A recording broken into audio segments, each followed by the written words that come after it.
Okay. Hello, everybody. This is Jeanne-Marie Paynel here from Voilà, Montessori in San Diego. And we have Simone here, who is also in the U.S., just up the coast in San Francisco. Hello, Simone. How was the Hi travels? everyone. Yeah, I just traveled from Amsterdam to San Francisco yesterday. I hadn't actually had time to look at how long the flight was before I left because I'd just been so busy organizing everything and realized that from Dublin, where I had to stop over, to San Francisco is 10 and a half hours. And so it's a really long flight. But I did watch some good films. I've got some recommendations. I really like Bohemian Rhapsody. Crazy Rich Asians actually is really nice. And RBG about the Supreme Court judge. So all three are really good. There you go. Sorry, but that's what you do in airplanes. It's unlimited screen time for me. Yeah. I usually am such a last minute packer that I'm the stress of getting going that I just fall asleep before the plane even takes off because I'm used to this flight. I do an LA Paris, which is the same length yearly, and it is kind of long, but welcome to the US. Good to have you here. Thank you. Yeah, I was just in San Francisco just a couple of weeks ago to do a home consultation. So I wish it had been this weekend, then I could have seen you, but we're here. It's even sunny here. Shh. It's beautiful here. Okay, enough about the weather. We're going to get into Montessori. Yes.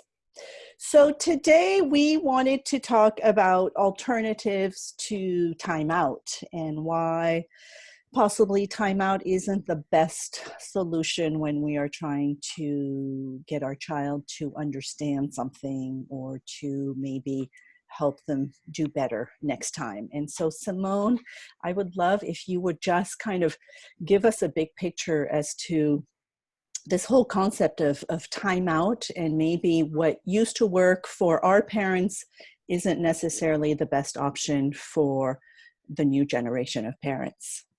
Yeah, so when we're talking about timeout, we're talking about it being used as a punishment or a threat. Like if you do that again, you'll go to timeout, and isolating the child sitting on the other side of the room.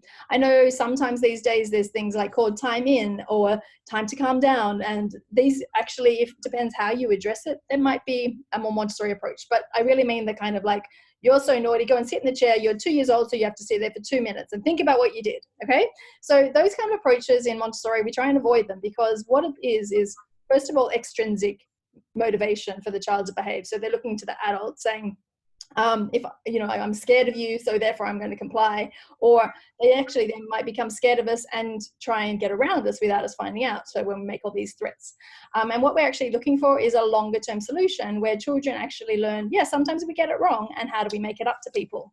So instead, when you probably know this yourself, is when your child is really angry and they're throwing things and that kind of thing, and you're telling them, we don't do this and we don't do that. They just can't even hear us because they're kind of out of control at that moment. So like Dan Siegel says, we have like our brain like this, and when we're all nice and calm, this is what our brain would look like with our prefrontal cortex and our animal part of the brain here. But when we flip our lid and we're throwing, or we're biting, or we're angry, or we're having a tantrum, we can't hear anything. So first we want to help calm the child down, let the brain kind of flip the lid, close the lid. And then once they've calmed down and they have that big sigh of relief, then we might be able to access them or model for them about how we make amends. And so we're looking at this in the long term. So if they've thrown all the toys off the shelves, then we're going to put them all back. If we've hurt another child or ourselves, we can say, look, that child looks like they're upset, or I've hurt myself here. Let's go and see what we can do to make it better. And so if we skip that second step, then it's just like permissive parenting. You let them get away with anything. You help them calm down, yes, but actually the making amends part is super important because it helps us to take responsibility for our actions. And we need to do that even as grown-ups. Restorative justice, we call it. Yes. And so important to understand that the whole, when Simone talks about this, it's that brain, the brain in the model of the brain in the palm of the hand, which is a wonderful, and I think we talked about it in another show, but to explain it to our children as well, because they need to be able to connect back to themselves as well when they're having a hard time, right? Because remember, they're not giving you a hard time, they're having a hard time, and we need to help them connect back to themselves, and we need to connect with them as well before we can expect any change in behavior or kind of explain what would have been a better alternative. So it's Is true it that also maybe to talk about some things that we can do to help them calm down? well, the best for me is to offer hugs. I mean, we know that the contact, the physical contact, so just one moment, please. I just want to ask everybody who's joining the call if they can be sure that they've muted themselves when they come on. That would be super helpful because I keep on getting people jumping on with the mics on. So yes, so offer hugs is one of the best way you can help them calm down. It does seem a little counterintuitive, especially if our lid is a little bit upset because we don't necessarily understand the behavior that's going on. It might be triggering us. But if we can take a deep breath, calm ourselves, and have that compassion and empathy for the child who is having a big emotion, and just say, I'm here for you. If you need a hug, I'm right here. They might refuse it at first, but just let them know when you're ready, I'm here. And we know that the physical contact, you slowing down your breathing, the heartbeats together will really calm them down and bring down that the stress that they're feeling. Yeah. And I like you said, because some, like I find not 50%, but some children push you away and some children want to be cuddled. And even sometimes it varies on the day. Sometimes they want to cuddle and sometimes they won't. But those children that are throwing themselves on the ground, it's just our job to keep them safe and just to keep reminding them, I'm here if you'd like a hug, and offering that if you'd like it. Not, throwing ourselves on them either, because that's not, we're always getting permission to hug them. Yes. Which is important. And then for older children, say 2.5 and above, I like the positive discipline approach that Jane Nelson talks about as well, where at a neutral time, you could say, when you're feeling upset and we just need somewhere to go and wind down, should we set up like a calm place for you? And then you could like grab some nice comfy cushions, some of their favorite books and toys, and they go and sit in a corner. And it's not saying, oh yes, I'm encouraging this behavior, but it's saying, what do I like to do when I calm down? I go and make myself a cup of tea. This is like the kids' version. And then when they come back, when they've calmed down, it's different to time out because the child's in charge of how long they sit there for. And if they're still a little wound up when they come back, you can say, oh, it looks like, you might like to go and calm down again, or you really don't want to go to your calm place. I might go to the calm place, and then they might come with you, or you get to go and calm down yourself. So it's done in a very, very different way. And I think with a lot of these things that we're talking about today, like the making amends and taking away something that's not appropriate, how we set a limit that's clear, even that's not a bribe, it's how you actually executed. It's like done with love, with your heart, or it's done with anger and threats. And so you could say exactly the same words and have like a completely different effect. Yeah? Totally. And just to make a note, this is Jane Nelson actually wrote an entire book just on positive timeout.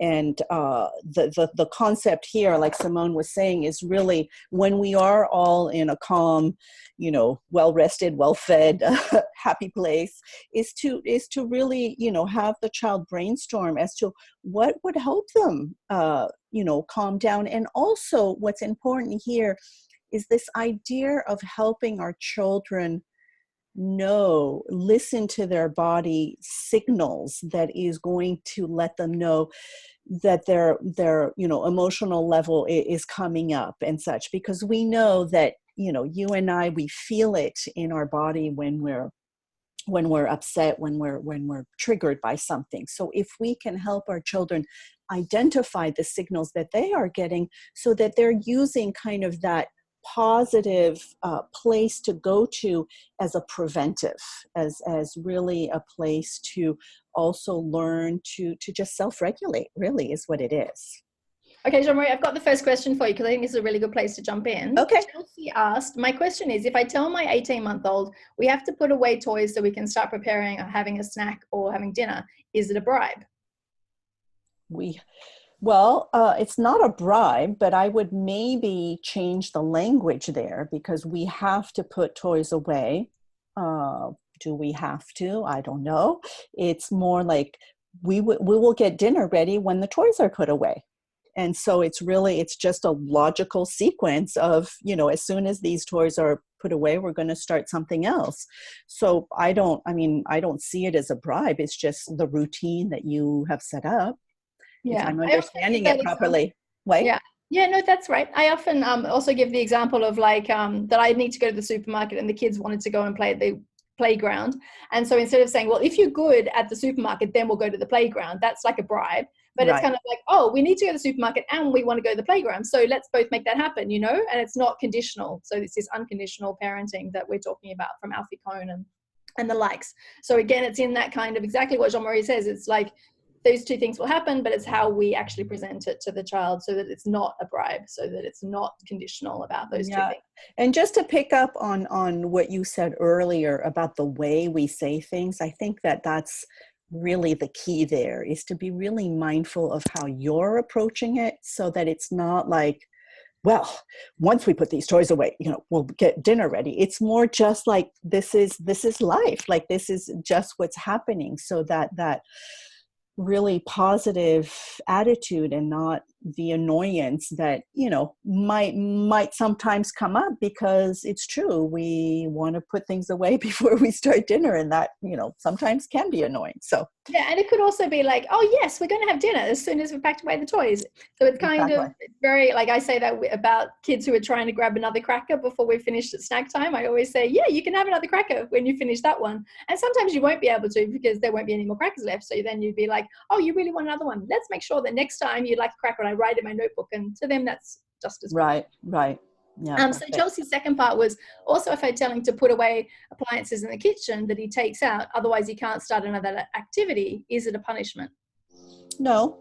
Once again, it's just the process that you have set up. That is a rule in your house. It might have been that, all the appliances can come out at once, and then you put them all away. But if your way of doing things, remember that Montessori and positive discipline is really freedom within limits. So if that is the way that you are functioning, it's like, oh yes, we can start this as soon as we put this away. Once again, just very matter of fact, with loving kindness, this is just the way it is done in this house, and just be good with that. But no, it's not at all a punishment. Yeah. Also, it's only an 18-month-old as well. And we've got to remember that the putting things away, I really find that it's a lot of modeling and just trusting that they'll learn that things have their special place and will go back. So if they are already busy with the next thing, sometimes I don't want to drag them out of that concentration of the next thing. You're always observing to see, is there that moment of transition where I can say, oh, it goes back here. And otherwise, I definitely sway now more to, I know they're taking this in the long term, and I'm not going to force the packing away, because I just want to also preserve that concentration. Right. Okay. And modeling it, like you say, just say it out loud. It's like, oh, I need to put this blender away before we start this next activity. And you just kind of do it and model it. I hope they're not playing with a blender. Right? I hope they're not playing with a blender. No, but they might have helped you made a smoothie, and you're just putting the blender away before you start something else. Yeah, that's okay. She talked about appliances. That's why I say blender. No, it's just like laugh, because I think sometimes we go a bit too far with Montessori. I'm going to give my child, like one of the parents said to me, what about sharp knives? Where shall I keep them? And I said, I probably keep them out of reach and then bring them when I'm going to be using them. Not that my child has access to the sharp knives all the time. Right. And then it's very age appropriate. Okay, Yes. So Claire says, my 2-year-old, when involved in his work, he can at times become frustrated and then will throw the items across the room, even work that he enjoys or has completed previously. My reactions have been, it's not okay to throw your things, let's pick them up together, use your words to ask for help. And yes, his language is good and has used it in the past. I say no and remove the items, which obviously ends terribly, or balls are for throwing. If you want to throw, get a ball. I will say it, I've used timeout because he threw at someone once. He continues to throw even after I've used many of these sayings and actions. How do I get him to change this repeated behavior without taking away the items or ending up with harsh words being said? I've tried so hard to be positive and calm, but I'm finding it so challenging. Well, that's a good one. There, I would look at a few things. I would maybe look at the environment. If maybe, I know you're saying that some of the activities he had already completed and everything. Sometimes I feel that material that is being misused can be out of just frustration of it's way too challenging or it's not challenging at all.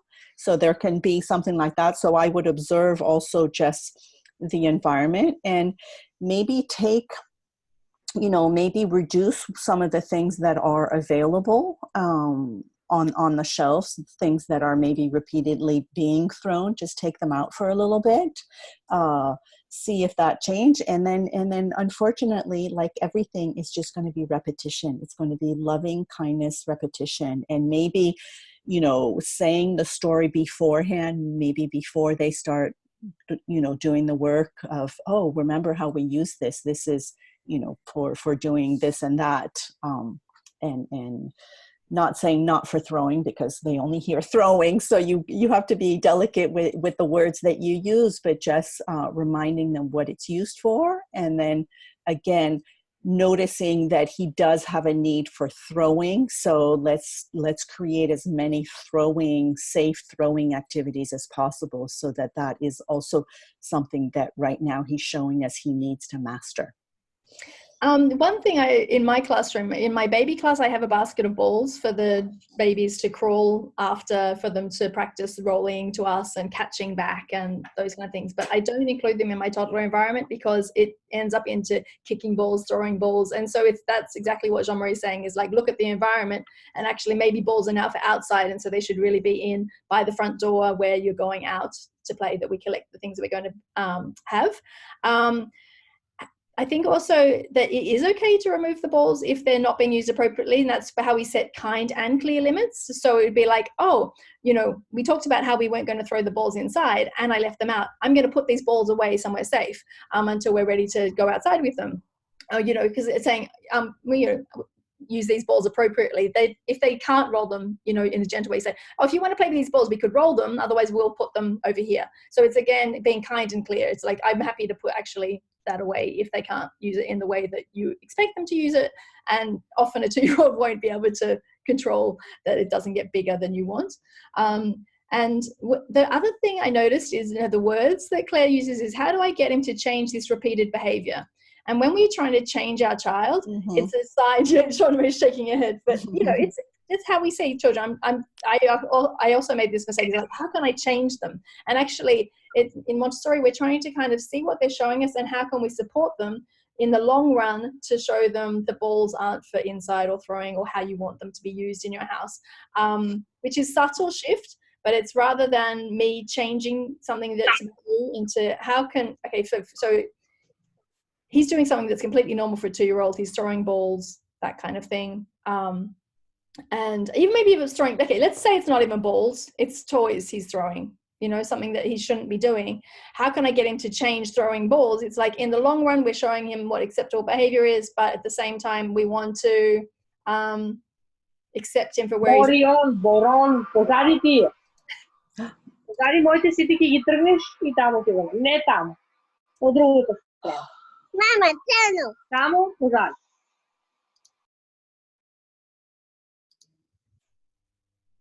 Okay. Simone, sorry. Okay. I muted you by accident because I'm trying to that's why anyway, I think we made our point, but I'm just like, we just totally accept the child where they're at. And like Jeanne-Marie says, it's going to be a process of a lot of repetition. And like in Montessori, we're also going for the long-term result. It's not always a quick fix where you get immediate compliance, because we're trying to build trust and connection in the long term as well as them. So I just want to make a point though, and I hope that everybody heard what Simone said about the I message, that we as the adult, as the parent, as the caregiver, we are responsible for the environment. So we can very well say, oh, I've I made a mistake to leave the balls out when we're indoors. I'm going to put them away. So that it's about, again, it's not about, you can't do that or such, because remember, they're exploring. Like, if we put things out for them, they're going to explore. They're going to try to see what they can do with them. So it is really about us being the curator of the environment as well. Okay, so Rosanna's question is, my daughter like nearly every child, I guess, fairly often throws food. She's only 12 months old, so I know she isn't doing it to be naughty, but I wanted to understand the value of food. I normally pick up the food and give it back to her to eat, but I think this is encouraging her game. Any suggestions for how I go about dealing with this without either encouraging it or punishing her? So my big thing here is to limit the amount of food that we put in front of them from the very beginning. Oftentimes we put way too much and they will eat and then start playing with it. So I would rather serve them several times, smaller quantities, so that we're seeing them eat it, and just reminding them that food stays on the plate. And again, I see that you're really wanting to sort of throw things, and let's practice throwing, when we're done with dinner and such, because again, this is just them experimenting. But at the same time, when they do throw food, for me, we need to help them understand that this is a signal that they're done. So are you letting me know that you are done? And then we take the food away. So I would be very careful first of the amount that you put in front of them, so it doesn't become tempting to play with. And I don't think I would, personally, I wouldn't pick it up and give it back to her, because it does kind of, they don't understand like the logic there. It's like, oh, okay, well, play with me and let's do this some more. So really, limit the amount. And once they start throwing, you say, oh, food stays in our plate. Are you telling me you're done? And you take everything away. And Adeline has a nice comment here in the chat room as it says, personally, I noticed that my daughter stopped throwing food once she was on her own table instead of at our table and on a higher chair. So they do like, feeling very responsible and sitting at the lower table. I think that's tricky sometimes for me. I like them to be at mealtime, yes, also sitting with us at mealtime. So that's something to think about is, are we sitting with them if we are at a high table? Can we make it a family meal? Otherwise, I would have them on a low table weaning chair and also be sitting with them while they're eating a meal. So they're learning that it's mealtime, it's a social occasion, not a time for us to quickly get everything done. Also, I love that Jeanne-Marie said, saying it's all done, because often when they're throwing, they usually have eaten everything they want in 5 or 10 minutes. And we're used to having a luxurious meal. But actually, if they're all done, then we kind of, okay, we're all done. So really only a couple of pieces will go on the floor before we say that. And because they're 12 months, they're right at that stage where they can start to help clear. So you're like, oh, here, if they are sitting up on a higher chair, like a stocky or something like that, where they can be at the table, then let's get down from the table. Here, you carry this one and I'll carry this one, and you start to bring it to the table together. Bring it to the kitchen together, so that you're building these skills that you'll grow onto as they get bigger. They'll be doing more and more independently. So someone's just knocking on my door. And then for me here, yeah, and for me here, it's also important storytelling, so that, again, it's repetition, but when we sit down, we remind ourselves of what the expectations are, is we're sitting down to eat, food stays in our plate, let's, enjoy the meal, if you say grace or not, and when we're done, we just take our plate away. So you kind of like storytelling and reminding them what's expected of them every time. Yeah. Adeline also added, I'd sit on the floor with them at their own table until she was done throwing food. It was worth the sitting on the floor. She was about 11 months old. Definitely. Yeah. Lovely. So that's really nice. Okay. Amanda has a question for us. I find it very tricky to teach things that are abstract. In the front of my mind are things like being respectful. I know we model this by our behavior. However, when there's direct disrespect toward the parent, like turning around, purposefully nudging as to hit the parent or the sibling, swinging their arm so as to hit, or ugly talking, or the tone of voice, and so on. Usually these are things that happen when I'm talking with them or telling them plans for the day or discussing our work for the day, but sometimes just seemingly out of nowhere. I feel like these behaviors should be nipped in the bud, because they also distract from, and often I let them thwart my original intentions. Most of this is happening with my nearly 5-year-old boy, but my 3-year-old girl learns quickly from him and enjoys trying out his behavioral patterns. Oh boy, what fun.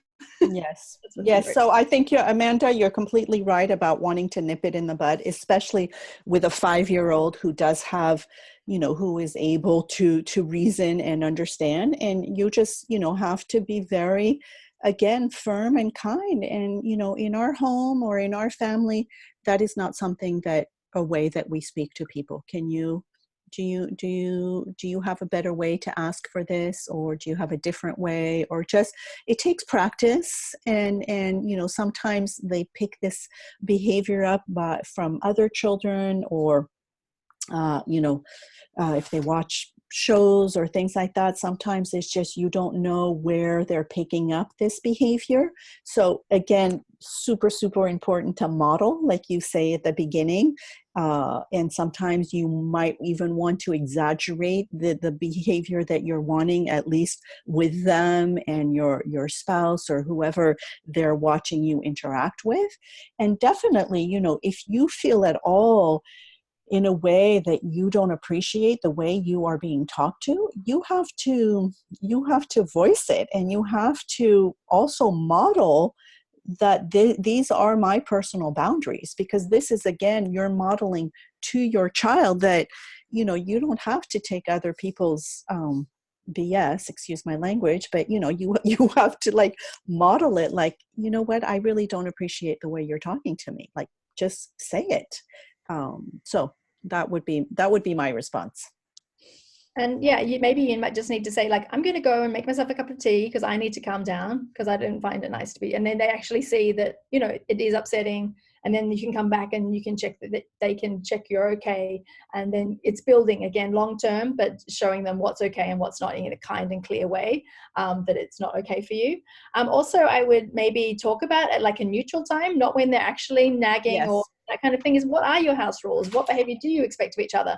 And then you could even maybe make a kind of sign or signal, like, oh, ding, ding, ding, ding, ding. This is the time when, like, we even had a house rule that we were kind to each other in this house. So it stopped the no, no, no, no, no, which just kind of drove me crazy. It was a trigger for me. So I'm like, I don't want to be like triggered, and you guys, but what are ways? And actually we talked about how it's okay to disagree with each other, because when you have siblings, we have this romantic idea that they're going to be best friends. But actually, if you've ever lived with anybody, there's going to be conflict and disagreements. And that actually makes the world interesting, because otherwise we would all go, yes, I agree. Yes, I agree. And it would be very boring.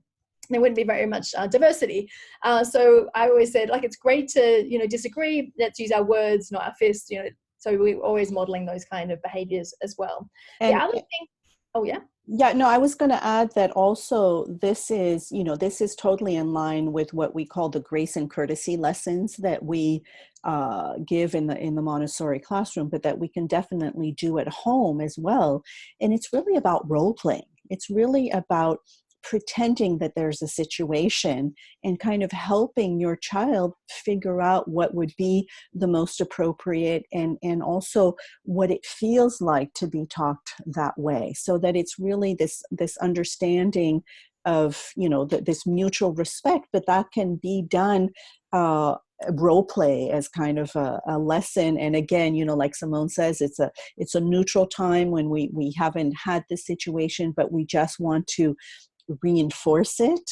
And I will add that at this age also, I would definitely start thinking about family meetings, which you can do, be consistent, having them weekly, bi-weekly, monthly, whatever you decide. But this is a great place, a neutral place, again, where we're going to come and we're going to talk about what is our family culture, what is acceptable among us, and such. So that can be another topic, but positive discipline has a whole kind of sequence of how to have family meetings. And this is exactly the kind of things that can be brought up on the agenda about the proper way of interacting with other people. Yeah.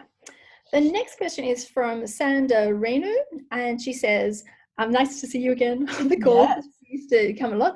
Well, this week's topic resonated deeply, both as a mother of a soon-to-be second-plane child and a teacher in the elementary classroom in a non-Montessori context.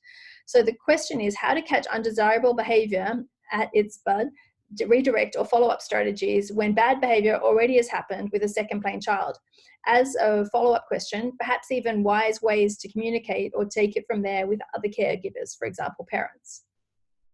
Okay, so first we should explain what a second plane child is. Yes.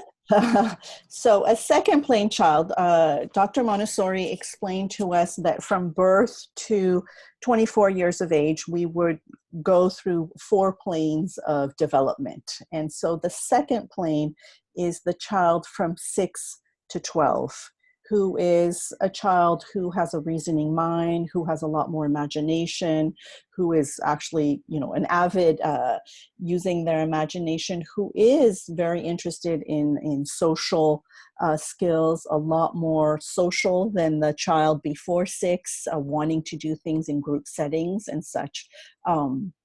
And plenty of other things. But basically, when somebody says a second plane child is a child between 6 and 12 years of age.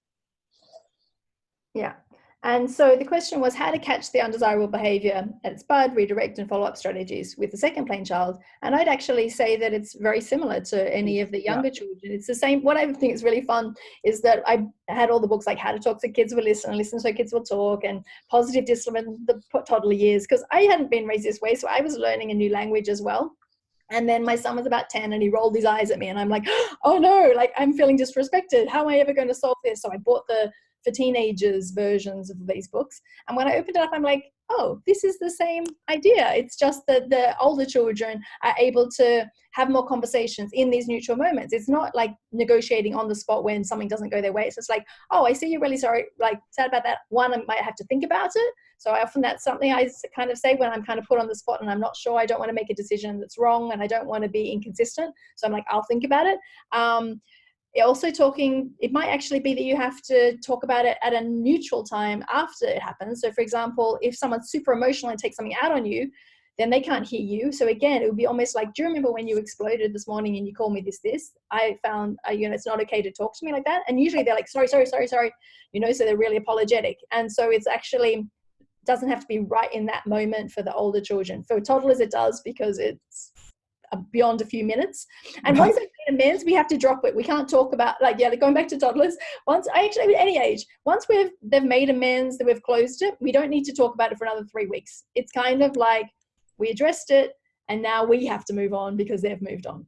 Yeah. And I think a really good point too here is that once we've talked about it and like Simone says to me, it's the same of what I just talked about, role play and really talking about it. But I would also emphasize that when you are talked to the way that you do appreciate, to voice it, to let them know, oh, that sounds really nice. I appreciate the way you asked me for that or whatever, so that you're also not only voicing what you don't like, but most importantly, voicing what you do appreciate. Yeah, that's really beautiful. I also posted something on Instagram and did a blog post on timeouts recently. And one of the comments that came up on Instagram was like, why are we still putting them to the timeout? Well, because they need it. They need to sit and think about what they've done wrong. And so I thought that was really valid what her concern is. And that's the way that we used to do it. But I think our Montessori approach is different to that, because I know myself that when someone punished me, it wasn't helping me sit and think about it. I was sitting stewing about who'd punished me and getting resentful to them. So I think that it is just this long-term switch in our brains to say, we're not going to let them get away with it. We're definitely going to let them make amends, but letting them sit and think about it in isolation, away from anyone that can help them or that they feel supported, can actually build a lot of resentment. And like we talked about before, that they either try and sneak around behind us because they're trying to get away with it, or they comply with us. And that's just teaching them to comply with things that they don't agree with and they don't feel like they can voice and be heard. That and I think we have to remember that the if we're talking about toddlers, they don't know what they're thinking about. Like it's not like it's not intentional, So saying you have to think about how bad this situation was is like, they just acted. They just, it's an impulse. It's something that, so it's more about using discipline in the real term of what discipline is the teaching, is the root is disciple, is really kind of bringing from within. So not, I mean, personally, I actually remember, as you were talking, Simone, I remembered a situation, and this was when I was older, and it was in a classroom, and it was so humiliating because I was told to go stand in the corner in front of everybody. And I mean, to this day, is like, why would somebody do that? But that's how it was. And I was probably being, snarky or something. I don't know, did I deserve that? I don't think so. But so yeah, they're very, very powerful. Another question that often comes up as well is like, oh yeah, it's fine, like if it's just one-on-one, but when I have 3 children and then there's one child who's like really having a hard time, and how can I manage it? Do you have any tips for that?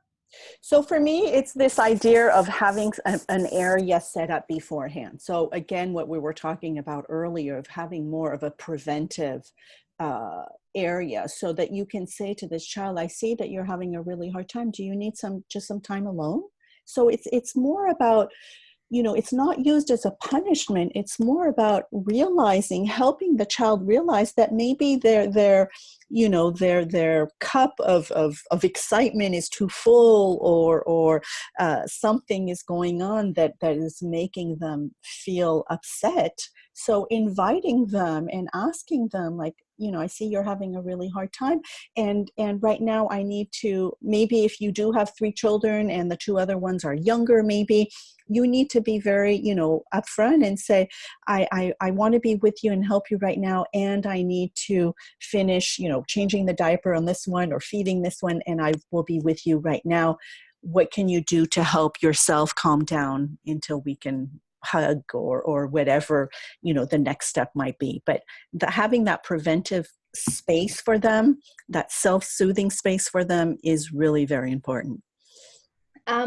Also, we did miss one of Sandrinu's, sorry, I really find her name hard, Sandrinu's questions, which was, do we, as a follow-up question, perhaps even wise ways to communicate or take it from there with other caregivers, for example, parents? Wait, I don't understand. How to... So with the second play child, she's saying we'd like to address the behaviors straight away. And then I guess something's happened at school and they want to then pass it on to the parents or make sure that it's being consistently done at home. So there, I mean, personally, I always have a hard time bringing the parents into the situation right away. Like, I would prefer trying to figure it out with the child, like what, having them give you suggestions as what they think would be a better behavior. If it gets completely out of hand, then we can say, to the child, would it be helpful that we talk to mom and dad about this? Are there things, I guess just personally or from experience, I don't necessarily love bringing the parents in right away. I think that it is important to share with parents when you have parent, teacher parent evaluations or whatever. You can talk about different, social things that the child is going through.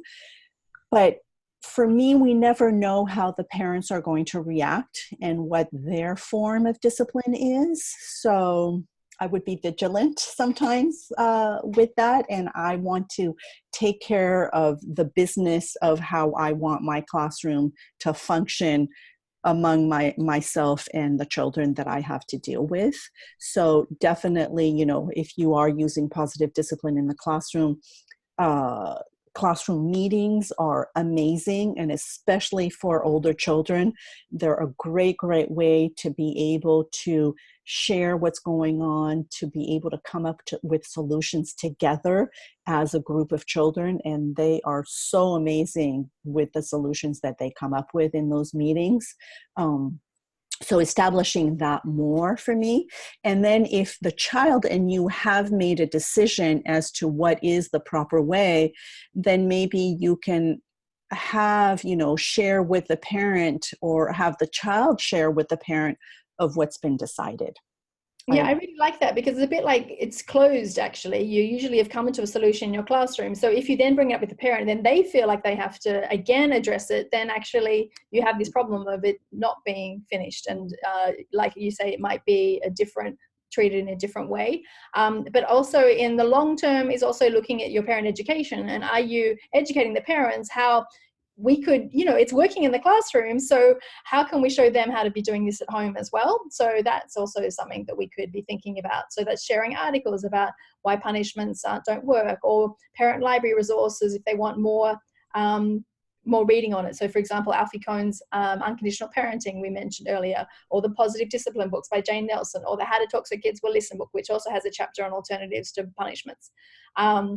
So I hope that's really, yeah. And it's interesting that you say that, because the last show we did, I was still in Curacao, and there I did a lot of positive discipline workshops, but for teachers.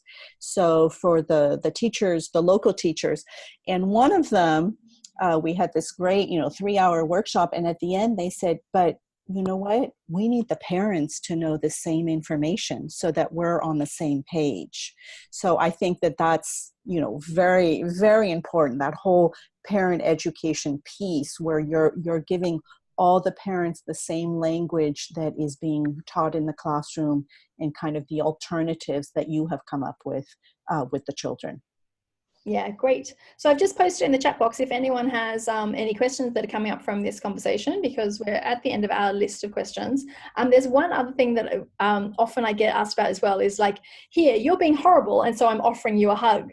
And even if you agree with this approach, it might be something that a family member says to you, for example, is like, why are you doing this? You're just spoiling them. How are they ever going to learn that they've done the wrong thing? Well, we're that's letting them know about brain development, and that it's going to calm them, and that you have your way of showing them that you love them even if they are having a hard moment, which I think is the most important part, that we are not, you're not good or bad depending on how you act. You're always good. You're a good human being. It's just right now you're having a hard time, and I want to help you through it. And I think, that is, I think we should do a whole show on that, of how to share our way of parenting or our way of educating with others, because sometimes that can be very hard. I've had people tell me, well, I was spanked and I came out okay, or I was put in timeout and I'm fine. I like to say, yes, and we have evolved, and we have now,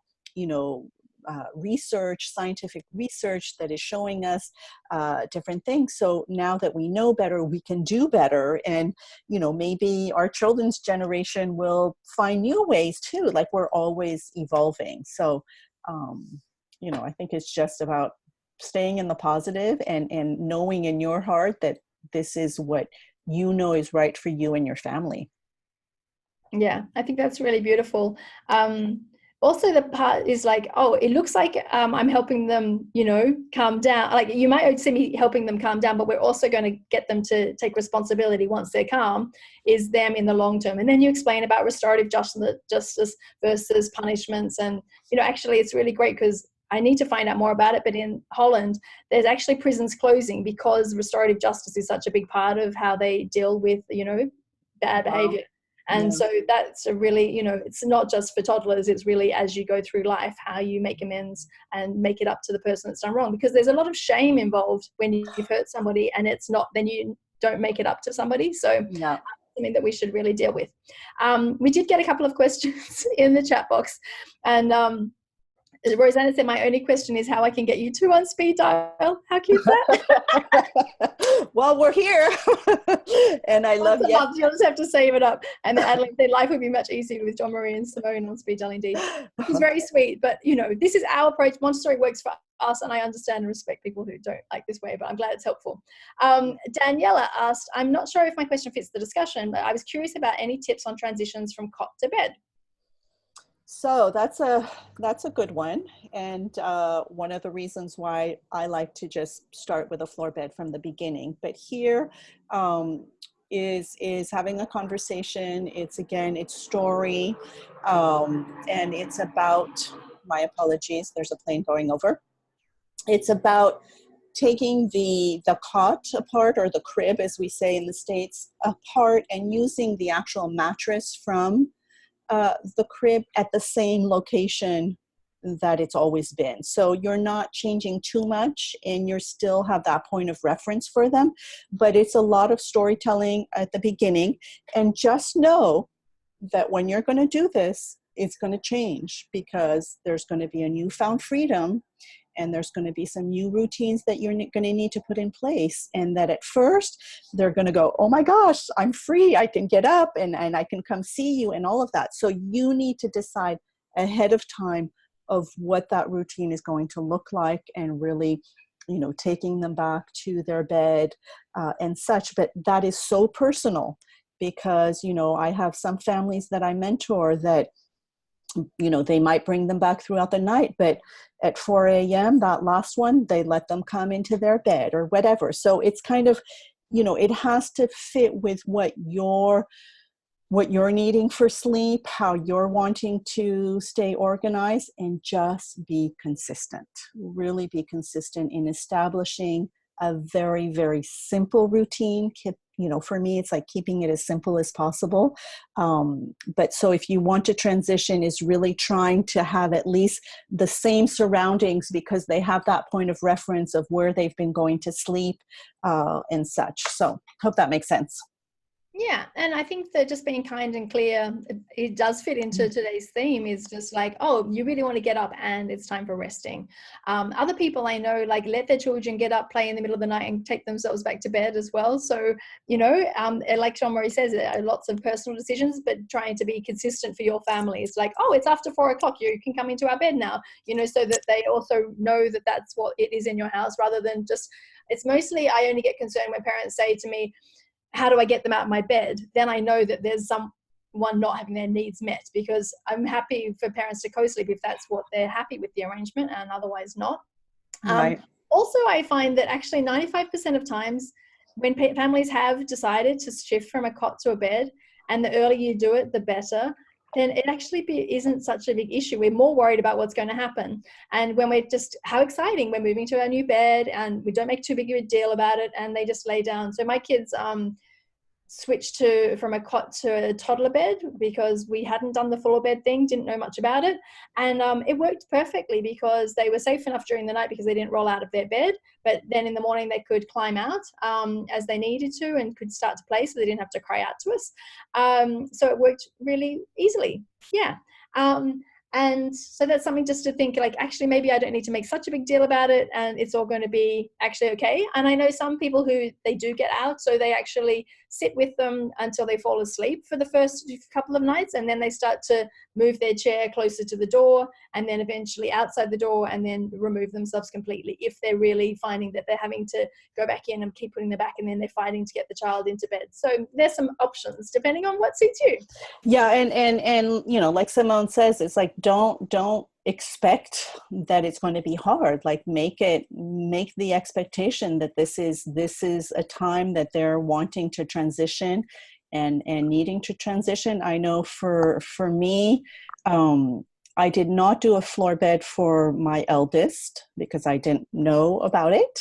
And when we moved, I did put a floor bed, but she was already older. But for her younger brother, they shared a room, and very, very quickly I took the mattress out of the crib and put it on the floor, and there was no transition. It was just like a natural, order of sequence, and he loved it because he's a great sleeper and would actually choose to go to bed, at least for naps. Like after lunch, he would just walk himself and go to bed. I know he's a big sleeper.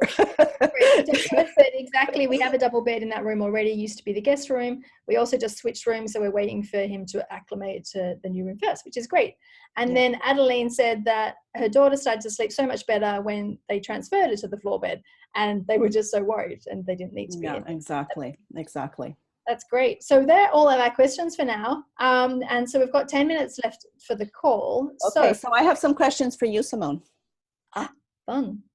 You are in the US. You just landed yesterday. And so you have quite an eventful 2 weeks. Do you want to share a little bit about that so that if there's anybody that is watching us that is in the US that want to maybe come meet you, get their book signed, all of that, where can they find you? Like what are you maybe most excited about, and where are you going to be? Yeah, so for those of you who haven't been on social media, I think everyone's heard about it, but the Montessori Toddler book has been picked up by a publisher following the success of the Kickstarter last year. This one. Yeah, the launch date is 19th of March, when you can buy it then from Amazon, go into your local bookseller and those kind of things. What is super fun is that it seems to be shipping early, so there's already copies arriving, and someone in Toronto found it in their bookstore. Like, nice. so if you live in Toronto, you can literally go in, and she said there wasn't just one or two, there was a bunch, and I'm just like, oh my gosh, this feels amazing. You need to ask people to take photos when they see them in the bookstores too. That's exciting. Yeah. And I am going to Canada as well, Adeline, you're right. I'm not just in the US, I'm going to Canada as well. I'm going to be in Toronto at the end of the trip. But I actually, yeah, so my only hope for this book is that it gets Montessori into more families, because it's really a parent's guide to putting Montessori into the home. So the things that we're talking about, it's just like, yeah, so how come they listen so well in the classroom and they're so engaged in the classroom, and at home they just drive us crazy. So it's giving you ideas for activities that you can do at home, how you set up your home, and also a lot of the parenting things that we talk about on the Montessori show will come up as well. And so, yeah, the cities that I'm hitting that I will be in, San Francisco, that's sold out. Then I fly overnight to New York and do a workshop in New York. The red eye. Oh, okay. Make sure you have a place to sleep for a few hours when you get there, because that's I literally I have to go straight from the airport to the event, so no one's smelling it. Okay.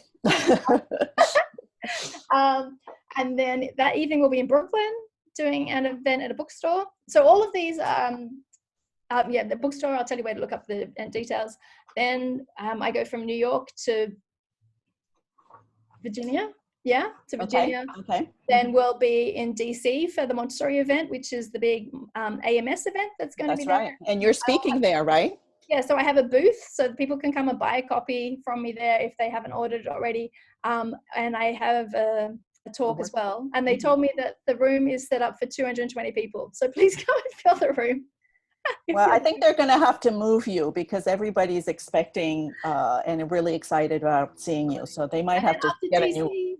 We go to Texas. So we do Houston, and I'm going to see Mabina there, and Austin as well.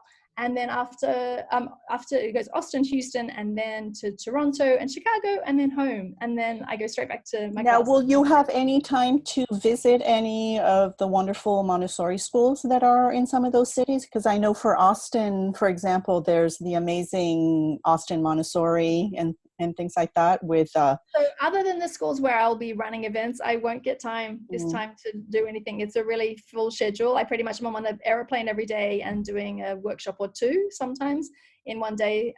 So yeah, we'll see what happens. But I think I'll have enough energy just based off everyone else's enthusiasm, which is very exciting.